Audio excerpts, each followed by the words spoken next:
Salut à tous et bienvenue dans cette vidéo cette semaine pour la présentation de la Peugeot Energy Drill 16 LBE. Donc c'est une perceuse à colonne plutôt de grande capacité. Et en fait je voulais vous en parler puisque à l'origine, il y a 3 ou 4 ans, j'avais acheté une perceuse à colonne plutôt bas de gamme à 99 € en me disant ça ira largement puisque son seul but c'est de percer droit. Et en fait il se trouve que je m'en suis servi l'équivalent d'une demi-journée en 4 ans. Et le reste du temps, elle prenait la poussière. Alors que celle-ci, je l'ai maintenant depuis... ça doit faire 2 mois que je l'ai au moment où je présente la vidéo. Et je m'en sers quasiment tous les jours. Notamment beaucoup pour le travail de l'acier, puisque je m'y mets de plus en plus. Alors c'est peut-être une des raisons qui fait que je me... Voilà. Néanmoins, mon autre perceuse à colonne, de toute façon, avait un gros défaut, c'est qu'elle ne tournait pas droit. Elle n'était pas concentrique entre l'axe et le forêt, entre le moteur et le forêt. Normal, c'était une machine à 99 €, c'était vraiment le plus bas de gamme quasiment qui puisse exister. Donc voilà. Donc on va parler maintenant de celle-ci qui est beaucoup plus performante, qui est beaucoup plus puissante puisqu'on est sur un moteur qui fait 550 watts. On est sur une capacité de mandrin jusqu'à 16 mm de diamètre, alors que l'ancienne était 13. Enfin, voilà. On n'est pas sur les mêmes machines du tout, mais je voulais quand même aborder ce sujet parce que pour moi, ça, c'est un bon compromis avant les très très grosses bécanes qui existent. Et franchement, j'en suis méga content. Allez, on passe à la petite présentation. C'est parti. Alors, avant de commencer l'utilisation de la machine, je veux quand même préciser quelque chose. Normalement, au niveau du mandrin de la machine, ici, on a un carter transparent, etc. Moi, c'est le genre de truc qui me gonfle, ça m'empêche de travailler, on voit mal, on voit tout ce que... Voilà. C'est mon avis personnel, ne le faites pas si vous n'êtes pas sûr de vous. Les préconisations constructeurs sont de le mettre, puisqu'il existe, d'accord? Donc voilà, c'est ma machine, c'est moi qui l'utilise. De la même manière, ici, normalement, on a un interrupteur coup de poing, qui vient comme ceci, d'accord? Donc en fait, on vient mettre un coup de poing pour l'éteindre. Moi, c'est pareil. Le démarrage à soulever, il faut soulever ça pour aller appuyer sur 1. Ça me gonfle. Néanmoins, ça, c'est pas vraiment une bêtise puisque c'est déjà un interrupteur coup de poing. Puisque j'appuie sur 1, je tape dessus, ça s'éteint. Tout simplement parce que le bouton 0, le bouton off, est plus avancé que le bouton on.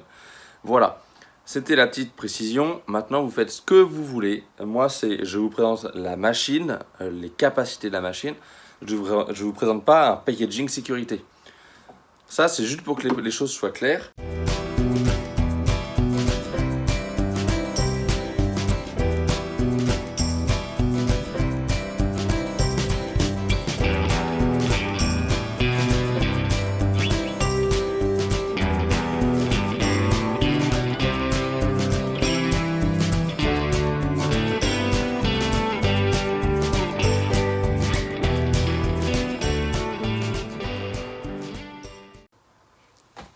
Ah si, pendant que j'y pense. Frein, mobilier et agencement. Aux alentours de Périgueux, toute la Dordogne. Voilà, on sait jamais si vous êtes de là-bas. Je suis dispo. Alors, on retrouve en façade un écran qui est ici, d'accord, il s'allume avec cet interrupteur-là. C'est pas un écran qui va nous permettre de modifier la vitesse, il va nous permettre en revanche de contrôler la vitesse de coupe. C'est-à-dire que si je le mets sur RPM, rotation par minute, vous allez voir que si je mets la bécane en route, voilà, il nous indique du coup 677, tours par minute. Donc cette information nous permet de savoir si on est dans la fourchette des abacs qui sont disponibles pour tel diamètre, pour telle épaisseur d'acier. Voilà, en fonction du diamètre de perçage et de l'épaisseur de l'acier, est-ce qu'on est dans la bac? Est-ce que notre vitesse de coupe correspond à ce qui est préconisé? Donc voilà, ça c'est plutôt un aspect contrôle. Ensuite, cet écran il a une deuxième fonction. Pareil, on va remettre, voilà, comme ceci. Je vous rapproche. En fait, il a une fonction de profondeur de plongée. D'accord?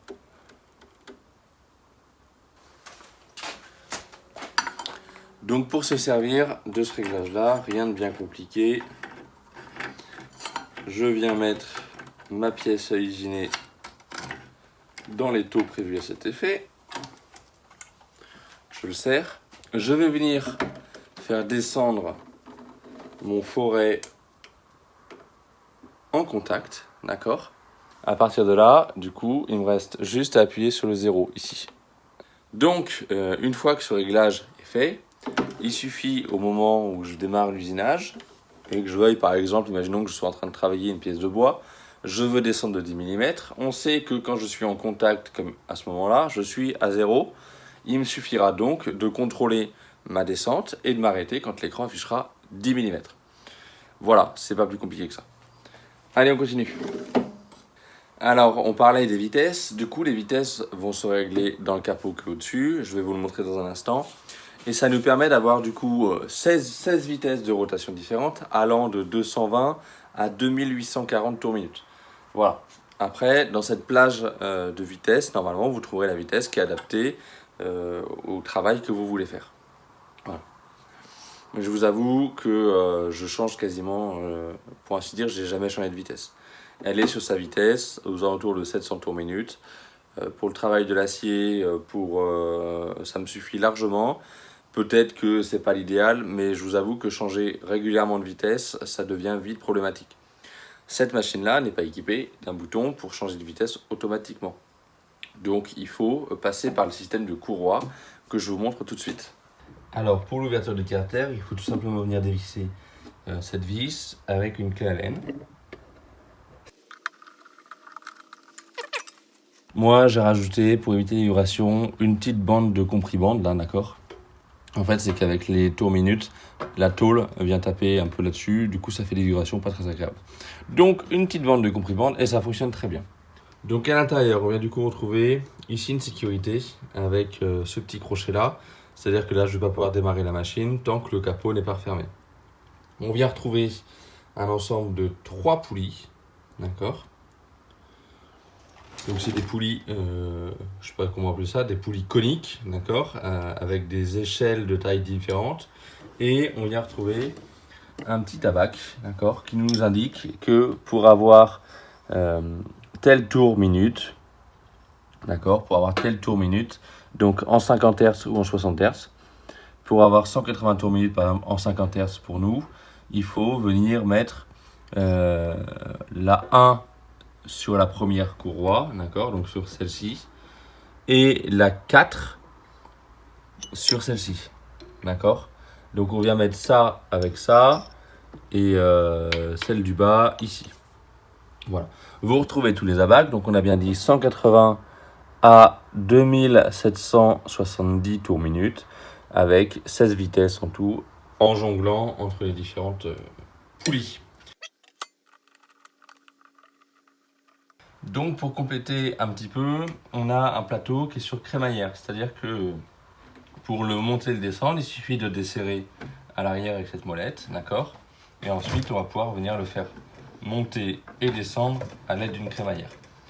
Bien entendu, du coup, à mon réglage, le 0 par rapport à ma pièce, il est perdu. Hein. Là, je viens resserrer. Il est également par le dessous, il y a avec une clé, on vient desserrer et on peut l'orienter, d'accord. On a des petites rallonges de câbles de chaque côté, ça c'est pas mal, ça permet des fois de venir reposer une partie de l'étau dessus en fonction des pièces qu'on a à usiner. Alors il y a une chose que je trouve pas mal, c'est que du coup nos poignées là de volant peuvent aussi se monter à gauche, d'accord. Vous voyez que les trous, on vient les retrouver de chaque côté. Et ça, si on est gaucher ou droitier, je trouve ça pas mal du tout. La machine est également équipée d'un laser, d'accord, qui nous permet du coup de venir pointer la pièce, avec un réglage avec les petites molettes qui sont ici. Donc on oriente les deux faisceaux pour qu'ils se croisent à l'endroit où on a notre perçage à faire. Alors en toute sincérité, il y a quand même un petit bémol je trouve sur le laser, c'est qu'il a tendance un petit peu avec les vibrations à se dérégler et c'est parfois un peu dommage. Néanmoins il a le mérite d'être là Et si on prend pour de la série, de toute façon ça sert à de la série, ça sert à rien de s'en servir quand on vient pointer une pièce. Si on vient pointer une pièce, il suffit de descendre notre forêt, de le mettre dessus et de percer. Voilà. Mais par contre, quand on fait de la série, un nombre de trous sur une barre d'acier par exemple, et ben c'est pas mal. Comme ça, on s'arrête à l'endroit, il faut s'arrêter, on reperce, on recommence, on reperce. Pour ça, c'est pas mal. Vous verrez dans une vidéo que je suis en train de faire, je me sers du coup du laser et c'est vrai que c'est un vrai plus de l'avoir. Voilà. Cela dit, je dis qu'il se dérègle facilement. Là, je ne l'ai pas réglé et il tombe parfaitement sous la pointe du forêt. Donc voilà. Mais ça a le mérite d'être là et c'est comme le petit écran en façade. Il n'est pas indispensable puisqu'il y aurait moyen d'avoir une butée de descente pour savoir à quelle profondeur on descend. Mais ça a le mérite d'être là et franchement, je pense que ça facilite quand même pas mal le travail par rapport à une machine qui n'en est pas équipée.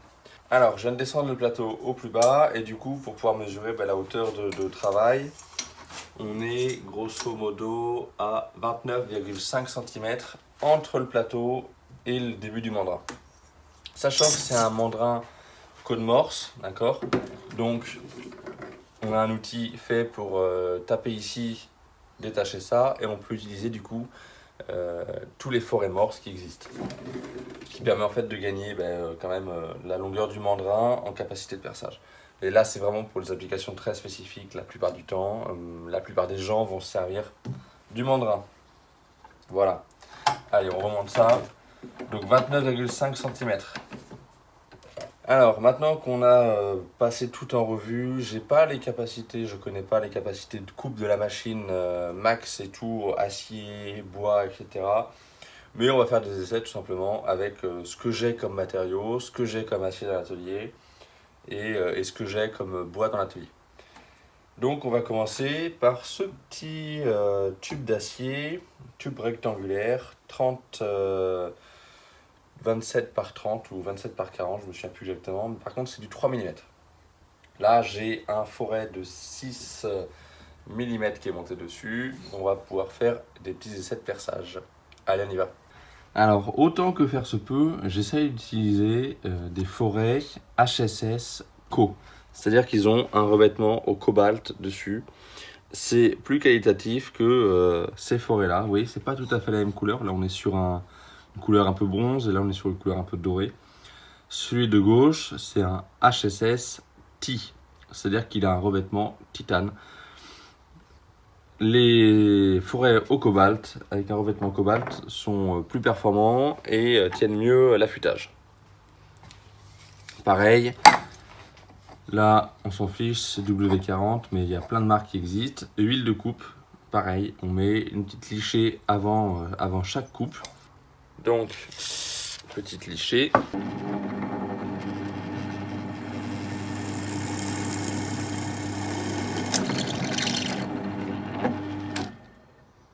Voilà, bon bah ça c'est fastoche, hein. On est sur 3 mm, pas de problème.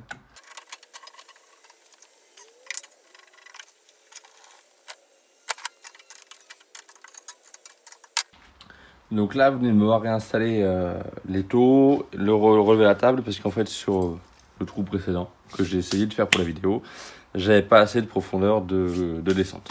Du coup, je refais, c'est pas bien grave. Donc un petit avant-trou 6 mm et on passe aux forêts coniques.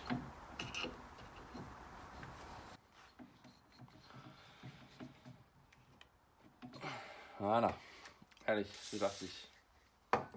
Donc l'étau est bien serré.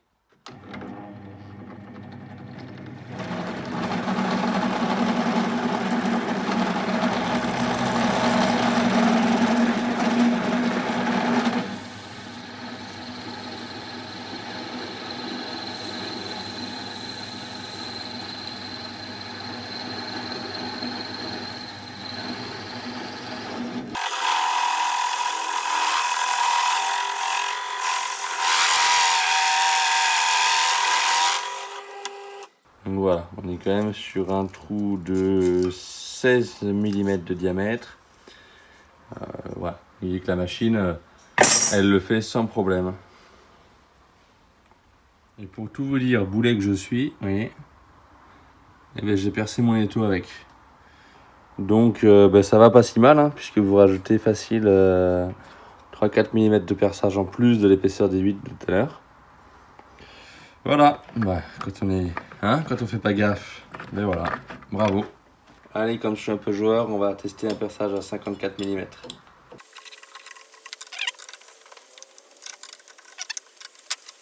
Pas d'huile de coupe pour ça, il n'y a pas besoin. Donc là, on est quand même sur une pièce, c'est du beau chêne, bien dense, il n'y a pas de problème. Voilà, donc coupe 54 mm à la mèche Forstner.